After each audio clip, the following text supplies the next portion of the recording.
Dagdag kaalaman po. Alam niyo po ba kung ano ang konsensya? Karamihan sa atin ay naniniwala po sa konsensya. Pero ano nga ba ang conscience?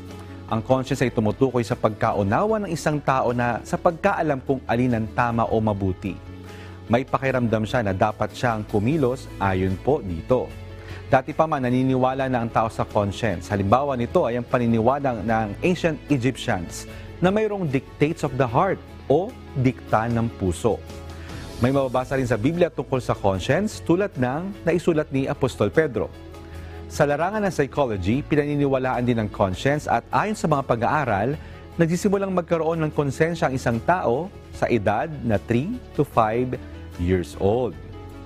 Kaya, ang payo ng mga professionals na habang nasa murang edad pa, sanayin sa pagkakaroon ng mabuting konsensya ang mga bata sa pamamagitan ng pagbibigay ng halimbawa, pagbibigay ng positibong feedback kapag gumagawa sila ng mabuti at pagtatama naman kung may nagagawang mali. Kayo, madalas nyo bang nakakausap ang konsensya nyo? Sana po may natutuhan kayo at laging tatandaan, mapalad ang tao na nakakasumpo ng karunungan at ang tao na nagtatamo ng kaunawaan.